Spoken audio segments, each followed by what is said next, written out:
Hello and welcome back to my channel. I hope आप सब अपने घर में स्वस्थ होंगे, अच्छे होंगे। तो इस वीडियो में मैं आप सबसे मेरे स्टेट के एक बहुत बड़े फेस्टिवल के बारे में बात करने वाली हूँ। तो वीडियो के एंड तक बने रहे। तो मैं ये बता दूँ कि मैं बिहार से बिलोंग करती हूँ। मेरा होम टाउन बिहार में है। तो बिहार का एक सबसे बड़ा फेस्टिवल जो है वो है छठ पूजा। आप लोगों ने सुना ही होगा छठ पूजा। तो मतलब ऐसा है कि बिहारी जो हैं वो छठ पूजा से इमोशनली कनेक्ट करते हैं।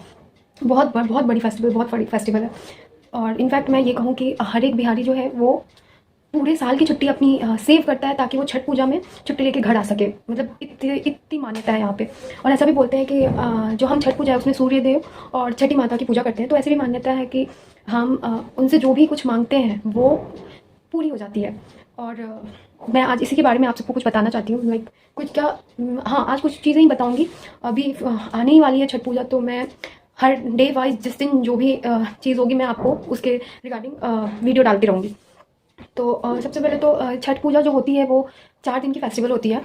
और इसमें मैंने जैसे कि बताया कि सूर्यदेव और छठी माता की पूजा होती है। तो सबसे पहला दिन जो होता है वो होता है नहा खाए। तो इसमें जो भी फास्ट रखते हैं, जैसे मेरे घर में मेरी मम्मी छठ पूजा रखती है, तो जो भी फास्ट रखते हैं उस दिन वो लोग नहाकर ही खाना बना सकते हैं और फिर खा सकते हैं। मतलब बिना नहाए वो खाना नहीं बना सकते, खाना बना भी नहीं सकते, तो खाना तो बहुत दूर की बात है। और इसमें जो है मेनली लौकी की सब्ज़ी तो कंपलसरी है कि बननी ही बननी चाहिए। तो ये हो गई नहा खा की बात। हाँ, उस दिन वो पूरे दिन खा पी सकते हैं। उसके नेक्स्ट डे जो आता है वो है डे 2 में खरना पूजा।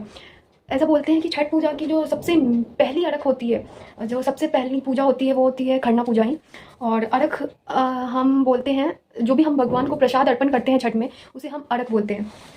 तो खरना पूजा में जो भी फास्ट रखते हैं वो लोग उन्हें छठी बोलते हैं, या फिर हमारे देसी और लोकल लैंग्वेज में छठिया बोलते हैं। तो वो लोग पूरे दिन बिना कुछ खाए पिए रहते हैं, पूरे दिन फास्ट रखते हैं। और फिर शाम को उन लोग हम प्रसाद बनता है, प्रसाद को केले के पत्ते पे रखकर और भगवान को अर्पण करते हैं। अर्घ, उसी को अर्घ देना कहते हैं। तो भगवान को अर्घ देते हैं, पूजा करते हैं।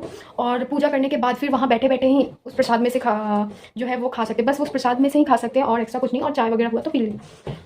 उसके बाद फिर रात को उस दिन से वो बेड पे सोना भी बंद कर देते हैं। इनफैक्ट चप्पल तक वो लोग नहीं पहनते हैं, तो नीचे उनका बिस्तर लगता है।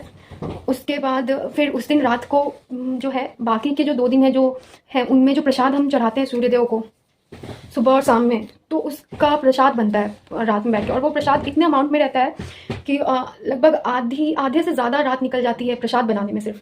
और प्रसाद में हम छठ में आटे का प्रसाद बनता है जिसे हम ठेकुआ कहते हैं। और वो घी में छनता है, घी और रिफाइन जो भी हो, ठेकुआ और पूरी, ये 2 चीज़ें सबसे मेन प्रसाद होती है छठ की। उसके अगले दिन जो है वो आता है सजिया घाट, जिसे संध्या घाट भी बोलते हैं।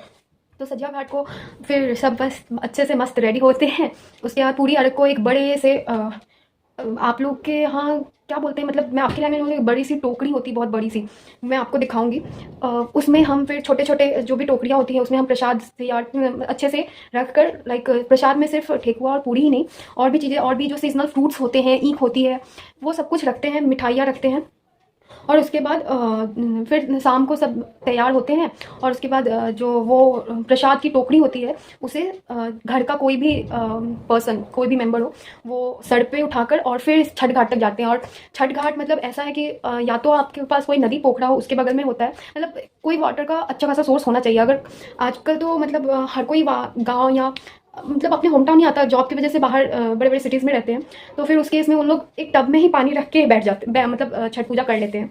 तो लेकिन पानी होना कंपलसरी है, बिना पानी के छठ पूजा नहीं है, छठ पूजा की घाट पॉसिबल ही नहीं हो सकती है। तो फिर सर पे टोकरी रखकर और फिर हम छठ घाट जाते हैं। और वहाँ पर फिर शाम की अर्घ जो है वो हम भगवान सूर्यदेव को चढ़ाते हैं।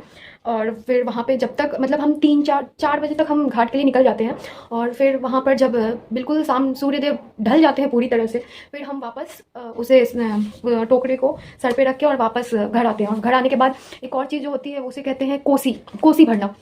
तो उसमें बेसिकली ईख को ऐसे हम जैसे बोन फायर लगाते हैं ना, तो ईख को वैसे ही बड़े बड़े ईख को उसी शेप में हम रखकर और फिर दीपक उसके आसपास जलाते हैं।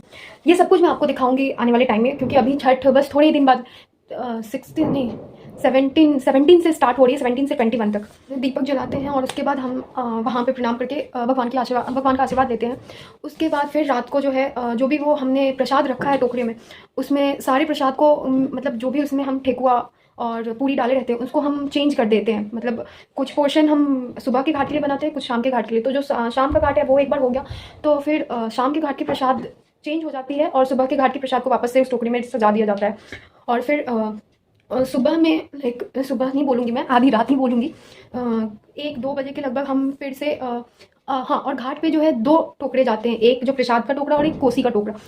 हमारे लैंग्वेज में उसे कोसिया बोलते हैं। तो जो 1-2 रात के 1-2 बजे फिर हम जो कोसी का टोकरा होता है उसे लेकर वापस से घाट पे जाते हैं, और जैसे हमने घर पे कोसी जलाई रहती है वैसे हम फिर से घाट पर कोसी जलाते हैं। और वो कोसी तब तक वैसे रखी जाती है जब तक कि जो दीपक है वो पूरी तरह से जल के खुद से बुझ ना जाए। तो फिर हम घाट पर जलाते हैं और वेट करते हैं कि दीपक बुझ जाए, फिर हम वो कोसी लेके वापस घर जाए। और ऐसे में 2-3 बज जाते हैं, फिर हम घर वापस आते हैं। और उसके बाद जो भी छठ करने वाले रहते हैं वो 3, साढ़े 3, 4, मतलब गांव में, जैसे मेरे गांव में तो यूजुअली लोग 2 बजे तक, 2-3, साढ़े 3 तक तो चले जाते हैं घाट पे। जो भी छठ जिसने फास्टिंग रखी है, जो छठ कर रहा है, वो साढ़े 3 तक तो पहुंच ही जाते हैं घाट पे। और शहरों में तो 4, साढ़े 4 तक भी जाते हैं। तो फिर 3:30 तक हम जो भी छठ कर रहे हैं वो लोग चले जाते हैं, घर के और भी मेंबर चले जाते हैं घाट पर। और फिर वहाँ पर सूर्यदेव के निकलने का वेट करते हैं। आपने गाने में भी सुना होगा, कितने सारे गानों में वहाँ पे ऐसा बोलते हैं कि सूर्यदेव निकले तो हम प्रसाद चढ़ाएं। आप जाके छठ के गाने जरूर सुनना, आपको बहुत सारी चीज़ें वहाँ से समझ में आएगी। आप बोलो तो मैं डिस्क्रिप्शन में लिंक भी डाल दूँगी। तो फिर वहाँ पे जाके हम वेट करते हैं कि सूर्य भगवान निकले। और उसी दिन मुझे लगता है कि करवा चौथ के दिन चंद्रमा सबसे लेट निकलते हैं, और छठ पूजा के भोर वाले घाट के दिन सबसे लेट सूर्य भगवान निकलते हैं। लिटरली मतलब सभी वेट करते रहते हैं कि अब निकलेंगे, अब निकलेंगे, अब निकलेंगे, लेकिन नहीं, उस दिन तो वो बिल्कुल निकलने का नाम नहीं लेते हैं। और मतलब हमारे गांव में घाट पे तो ऐसा होता है कि जब सूर्य भगवान निकलने वाले रहते हैं तो हर थोड़ी थोड़ी देर पे वो लोग चिल्लाते हैं। तो इससे सबको लगता है कि अरे निकल गए सूर्य भगवान निकल गया, लेकिन नहीं। तो बहुत मज़ा आता है, बहुत ज़्यादा ही मज़ा आता है। फिर जब सूर्य भगवान निकल जाते हैं फिर हम अर्घ चढ़ा देते हैं। उसके बाद अर्घ चढ़ाने के बाद फिर जब अर्घ पूरा दे दिया जाता है, अर्पित कर दिया जाता है सूर्य भगवान को, उसके बाद घाट पे सभी लोगों को प्रसाद दिया जाता है। और यूजुअली तो ऐसा बोलते हैं कि घाट की प्रसाद घाट पे ही खा जाया करो, लेकिन वो प्रसाद, लाइक मैं तो एक दुपट्टा या कुछ बड़ा सा कपड़ा लेकर जाती हूँ, और वो प्रसाद, वो पूरा कपड़ा भर जाता है मेरा प्रसाद से। तो इतना सारा प्रसाद तो कोई एक खा नहीं पाता। मैं तो यूजुअली मेरे छोटे भाई को दे देती हूँ कि खा, तू तो खा, प्रसाद फेंकना नहीं, तू तो खा। तो फिर प्रसाद खाने के बाद फिर जो भी व्रत जिन्होंने किया रहता है वो वहाँ से भगवान जो भी मंदिर होते हैं वहाँ पे जाते हैं पूजा करने के लिए, और फिर वो घर आते हैं और फिर उनकी फास्ट खुलती है। और हाँ, जो खरना, जो सेकंड डे जो पूजा रहती है, जो कि खरना पूजा है, उस दिन की रात को जो वो प्रसाद बैठ के, जहाँ पे उन्होंने पूजा किया है वहीं पे वो बैठ के प्रसाद और पानी और चाय जो भी है वो कर लेते हैं। उसके बाद से वो, जब तक पूजा खत्म नहीं हो जाती, मतलब 2 दिन, शाम वाली घाट और सुबह वाली घाट की जब तक पूजा हो नहीं जाती तब तक वो ना कुछ खाते हैं ना कुछ पीते हैं। तो जब एक बार मंदिर में पूजा करके वो वापस घर आ जाते हैं उसके बाद उनका व्रत खुलता है। तो ये था छठ पूजा। मैं मतलब छठ पूजा ना बिहारियों के लिए ऐसा है कि वो जितना बताएं, जितना बोलें उतना कम है।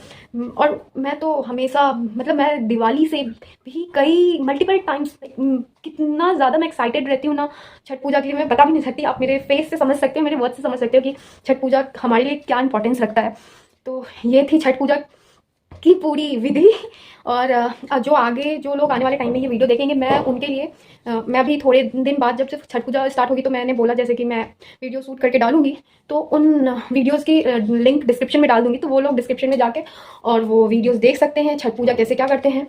तो बस ऐसे होती है छठ पूजा। तो आज के लिए बस इतना ही, फिर मिलते हैं कल एक नए वीडियो के साथ। तब तक के लिए सी यू, टाटा, bye, good night and take care. और हाँ, मेरे वीडियो को like, comment, share and subscribe करना प्लीज़ मत भूलना। So bye.